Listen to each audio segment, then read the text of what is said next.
اگر زندگی میں کامیاب ہونا چاہتے ہو تو نمازی بن جاؤ، کیونکہ نماز کے بغیر کوئی بھی کامیابی ممکن نہیں۔ حضرت امام حسین رضی اللہ تعالی عنہ سے پوچھا گیا کہ سجدے کی طاقت کیا ہے؟ تو حضرت امام حسین نے فرمایا سجدے کی طاقت یہ ہے کہ فرش کی سرگوشی عرش پر سنی جاتی ہے، فرش کی پکار عرش پر سنی جاتی ہے، فرش کی فریاد عرش پر سنی جاتی ہے۔ کسی نے حضرت سیدنا علی المرتضی شیر خدا کرم اللہ وجہ الکریم کو کہا، حضرت میں بہت کوشش کرتا ہوں کہ صبح لازم ضرور اٹھ کر فجر کی نماز پڑھوں، لیکن کیا کروں، آنکھ ہی نہیں کھلتی، نیند سے جاگ ہی نہیں آتی۔ حضرت علی رضی اللہ تعالی عنہ نے فرمایا یہ مت کہا کرو کہ نیند سے جاگ نہیں آتی، یہ مت کہا کرو کہ آنکھ نہیں کھلتی، یہ نیند کی وجہ نہیں ہے۔ اس نے کہا حضرت پھر کس چیز کی وجہ ہے؟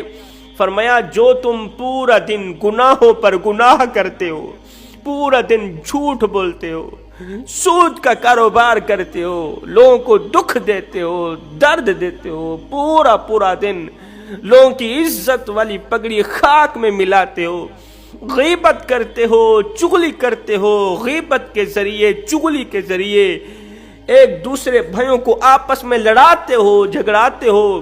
فرمایا پورا دن جو تم گناہ کرتے ہو، بس وہی گناہ تمہاری گردن میں توق ڈال کے، تمہارے ہاتھوں میں ہتھ کڑیاں ڈال کے، تمہارے پیروں میں زنجیر ڈال کے تمہیں اٹھنے نہیں دیتے، تمہاری گردن میں توق ڈال دیتے ہیں، تمہارے پیروں میں زنجیریں ڈال دیتے ہیں، نماز کے لیے اٹھنے نہیں دیتے، اللہ کے حضور جھکنے کے لیے اٹھنے نہیں دیتے۔ ایک شخص حضرت حسن بصری کے پاس آیا، کہا حضرت میں نماز بھی نہیں پڑھتا، استغفر اللہ، میں اللہ کے حضور جھکتا ہی نہیں، میں اللہ کو سجدہ تک نہیں کرتا، لیکن پھر بھی اللہ مجھ پہ اتنا خوش ہے کہ بس وہ مجھے دیتا ہی چلا جا رہا ہے۔ حضرت آپ کہتے ہیں جو شخص نماز نہیں پڑھتا وہ مصیبتوں میں مبتلا کیا جاتا ہے، وہ اللہ کے عذاب میں مبتلا کیا جاتا ہے، لیکن اللہ نے تو مجھے کسی قسم کے عذاب میں نہیں ڈالا، الٹا اللہ تو مجھ پہ اتنا خوش ہے کہ بس دیتا ہی چلا جا رہا ہے، اللہ نے تو مجھے کسی قسم کے عذاب میں نہیں ڈالا۔ یہ سن کر حضرت حسن بصری نے فرمایا او نادان، کیا یہ سزا تیرے لیے کافی نہیں ہے کہ اللہ تعالیٰ نے تجھے سب کچھ دے کر نماز کی توفیق چھین لی ہے، اللہ تعالیٰ نے تجھے سب کچھ دے کر سجدوں کی لذت چھین لی ہے، سجدوں کی توفیق چھین لی، اللہ تعالیٰ نے تجھے سب کچھ دیا، نماز پڑھنے کی توفیق نہیں دی، اس کا مطلب تو دنیا میں بھی ناکام، تو آخرت میں بھی ناکام۔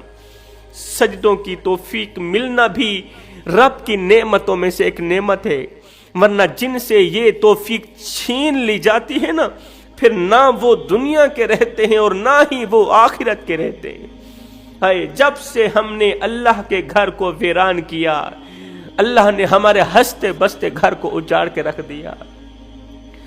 آج گھر گھر پریشانیوں کی دلدل میں پھنسا ہوا ہے، گھر میں رہنے والا ہر ایک انسان سکھ کی سانس نہیں لے پا رہا، چھوٹے سے لے کر بڑا، بڑے سے لے کر چھوٹا، کوئی بھی شخص، کوئی بھی بچہ، کوئی بھی بڑا سکون کی سانس نہیں لے پا رہا۔ وجہ کیا ہے؟ وجہ یہی ہے جب سے ہم نے اللہ کے گھر کو ویران کیا، تب سے اللہ نے ہمارے ہنستے بستے گھر کو ویران کر دیا، اجاڑ کے رکھ دیا۔ صاحب یہ نماز نہ پڑھنے کی وجہ ہی ہے کہ آج ہمارے گھر میں رحمت کے فرشتوں کا آنا بند ہو گیا، رزق بانٹنے والے فرشتے ہم سے روٹھ گئے، آج ہمارا گھر پریشانیوں کے سمندر میں ڈوبا ہوا ہے، نکلنے کو کوئی راستہ ہی نہیں مل رہا۔ اگر تم اپنے گھر کو پریشانیوں کی دلدل سے نکالنا چاہتے ہو، پریشانیوں کے سمندر سے نکالنا چاہتے ہو، غربت کی دلدل سے نکالنا چاہتے ہو، اگر اپنے گھر میں خوشحالی لانا چاہتے ہو تو پھر آ جاؤ، میرے کریم رب کی چوکھٹ کھلی ہے، کریم رب کی چوکھٹ کا دروازہ کھلا ہے۔ ایک اللہ والے کا گزر کسی خوبصورت گاؤں سے ہوا، وہ کی خوبصورت تھا، وہ گاؤں تو جنت کا ٹکڑا تھا، اتنا خوبصورت تھا کہ دیکھنے والے کو جنت کا ٹکڑا لگتا تھا۔ گاؤں میں رہنے والے لوگ اس قدر خوشحال اور مہمان نواز تھے کہ ان لوگوں نے اس اللہ والے کا خیر مقدم کرتے ہوئے اس کا استقبال کیا، اس کی خوب مہمان نوازی کی، خوب خدمت کی۔ دوسرے دن یہ اللہ والا بڑا ہی خوش ہوتا ہوا اپنی منزل کو روانہ ہوا۔ 3 سال بعد پھر سے اسی گاؤں سے گزر ہوا۔ کیا دیکھتا ہے کہ گاؤں اجڑا ہوا ہے، گاؤں اجڑ چکا ہے، گاؤں تباہ و برباد ہو چکا ہے، گاؤں کی خوبصورتی بدصورتی میں تبدیل ہو گئی ہے۔ نہریں سوکھی پڑی ہیں، نہروں میں پانی نہیں ہے، درختوں کے پتے جھڑ گئے ہیں۔ گاؤں پر اس قدر اللہ کا عذاب پڑا کہ اس عذاب نے گاؤں کا ستیہ ناش کر دیا، تباہ و برباد کر دیا۔ ہر ایک دیکھنے والا انسان پریشانیوں کی دلدل میں پھنسا ہوا نظر آیا۔ ہر ایک انسان کے چہرے پر پریشانی اور مصیبتوں کے آثار نظر آ رہے تھے۔ سوچ میں پڑ گیا کہ 3 سالوں کے مختصر عرصے کے اندر اتنی تباہی کیوں پھر گئی؟ یہ گاؤں کیسے برباد ہوا؟ ایک رات اسی گاؤں کے اندر رہا۔ اس اللہ والے نے استخارہ کیا یہ جاننے کے لیے کہ آخر یہ گاؤں کیوں برباد ہوا۔ اس اللہ والے نے رات کو استخارہ کیا۔ استخارے کی دنیا میں اسے بتایا گیا کہ ایک بے نمازی کا گزر اسی گاؤں سے ہوا تھا، ایک بے نمازی کا گزر اسی گاؤں سے ہوا۔ اس بے نمازی کی نحوست نے نہر کے پانی کو ختم کر دیا۔ اس بے نمازی کی نحوست کی وجہ سے درختوں کے پتے جھڑ گئے، قحط پڑا، قحط پڑنے کی وجہ سے جانور بھوک سے مرنے لگے، جانور پیاس سے مرنے لگے۔ جب روزی کا سلسلہ ختم ہوا تو غربت نے گاؤں میں رہنے والے ہر ایک گھر کا دروازہ آن کھٹکھٹایا۔ غربت نے پورے کے پورے گاؤں کو اپنی لپیٹ میں لے لیا، اس گاؤں کو پریشانیوں کی دلدل میں پھنسا دیا، خوبصورتی کو بدصورتی میں تبدیل کر دیا۔ میں سوچ میں پڑ گیا کہ اگر ایک خوبصورت گاؤں کے قریب سے ایک بے نمازی کا گزر ہو تو اس کی نحوست یہ پڑتی ہے کہ گاؤں کو تباہ و برباد کر کے رکھ دیتی ہے۔ مجھے بتاؤ، جس گھر میں رہنے والے سارے کے سارے لوگ بھی بے نمازی ہوں، جس گھر میں رہنے والے چھوٹے سے لے کر بڑوں تک سارے کے سارے لوگ بے نمازی ہوں، اس گھر میں سکون کہاں سے آئے؟ اس گھر میں امن کہاں سے آئے؟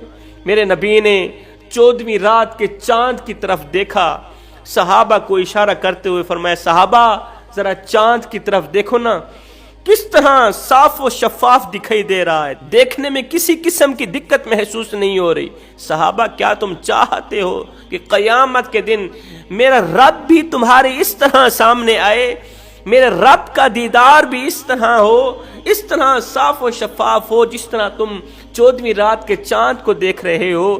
صحابہ نے عرض کی، یا رسول اللہ ضرور، کیوں نہیں؟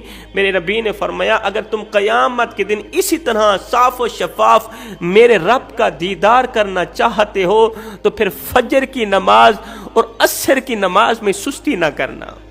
آج کی عورتیں کہتی ہیں جی کام کاج بڑے ہیں، نماز پڑھنے کا وقت نہیں ملتا، قرآن پڑھنے کا وقت نہیں ملتا، بچے زیادہ ہیں، پورا دن بچوں کو سنبھالتے ہی گزر جاتا ہے، نماز کا وقت نہیں ملتا، اللہ کے حضور جھکنے کا وقت نہیں ملتا۔ میں کہتا ہوں، اے اسلام کی مقدس شہزادی، آجا، میں تمہیں ایک لمحے کے لیے سیدہ فاطمہ الزہرا کی چوکھٹ پر لے چلتا ہوں۔ حسن و حسین کی دیکھ بھال بھی ہو رہی ہے، پرورش بھی ہو رہی ہے، مولا علی کی خدمت بھی کی جا رہی ہے، پورا دن کام کرتی ہے، پورے دن کی تھکی، سارے دن کی تھکی سیدہ فاطمہ الزہرا جب رات ہوتی ہے نا تو سونے کے لیے بستر نہیں بچھاتی بلکہ مصلی بچھا کے پوری رات مصلی کے اوپر کھڑی رہتی ہے، پوری رات قیام میں کھڑی رہتی ہے، ایک سجدہ کرتی نہیں کہ فجر ہو جاتی ہے۔ جب فجر ہو جاتی ہے تو رو کر کہتی ہے، او میرے رب، تیری راتیں اتنی چھوٹی ہو گئی ہیں کہ تیرے محمد کی بیٹی کا ذوق بندگی بھی پورا نہیں ہوتا، اور میرے رب ایک رات تو اتنی بڑی بنا دے کہ تیرے محبوب کی بیٹی تجھے رج رج کے سجدہ تو کر سکے۔